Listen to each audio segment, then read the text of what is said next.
In this session, we are going to understand what is dishonor of check and what are the circumstances under which a banker can refuse payment of the check. It is basically the statutory duty of the banker to honor checks drawn on him by the customers.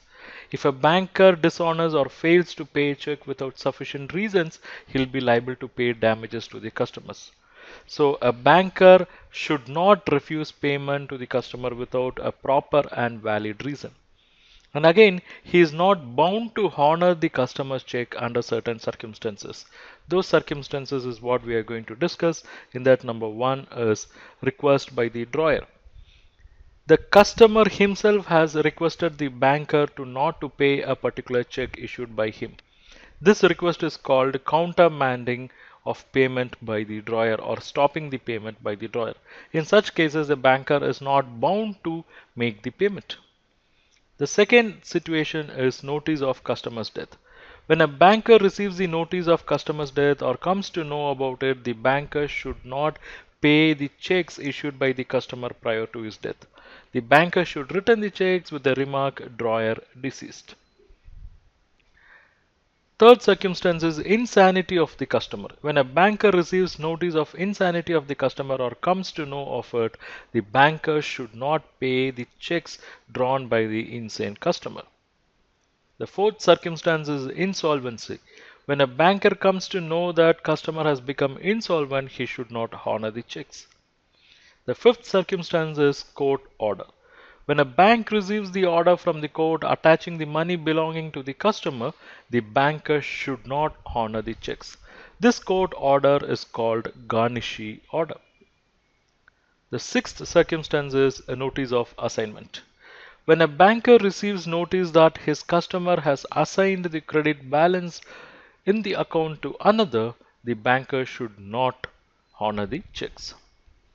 The seventh circumstance is knowledge of breach of trust.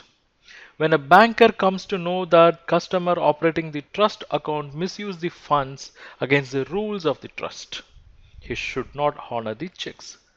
So here this is focused mainly on trust.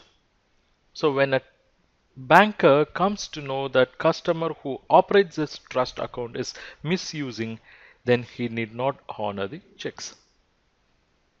Eighth circumstance is knowledge of defect in the title of the holder.